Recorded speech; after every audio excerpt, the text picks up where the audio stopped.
هو اكيد مفيش شك ان الترابط بين العملات والسلع واحده من اهم الادوات اللي تقدر تستفيد بيها بالتداول، لكن الفكره كلها ازاي احنا بنستغل الترابطات الموجوده دي. يعني على سبيل المثال، كلنا عارفين ان في علاقه عكسيه بين الدولار الامريكي والنفط لسببين بساط جدا. اول سبب ان النفط بيتم تسعيره بالدولار، وبالتالي وقت ما بتكون قيمه الدولار بتزيد طبيعي انك هتحتاج دولارات اقل، فسعر النفط هيقل. والعكس صحيح، لما تكون قيمة الدولار قليلة فانت هتحتاج كمية اكبر من الدولارات، فبالتالي سعر النفط هيزيد. دي اول نقطة. طب النقطة التانية كانت ايه؟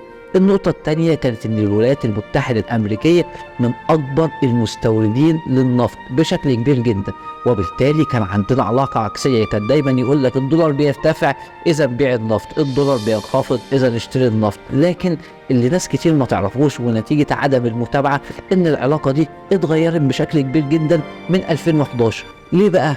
لان الولايات المتحدة الامريكية، وده كان السبب التاني، بعد ما كانت من اكبر المستوردين للنفط اصبحت من اكبر منتجين النفط في العالم بعد ما قدروا يكتشفوا النفط الصقري. وبالتالي الولايات المتحدة الامريكية ما بقتش محتاجة كل كمية النفط اللي كانت بتستوردها في الاول. وبالتالي فكرة ان الطلب الزائد من الولايات المتحدة الامريكية بيأثر على سعر النفط انتهت، لان هي تقريبا بتنتج 90% او مكتفية ذاتيا ب 90% من قيمة اللي هي بتستهلكه من النفط. وبناء عليه العلاقة دي اتغيرت، وبناء عليه اللي كان بيعتمد على العلاقة دي بقت تسبب له خسائر مش ارباح. فبالتالي لو انت مش متابع السوق بشكل كويس ومش متابع التغيرات اللي بتحصل هتقع في الخطأ ده.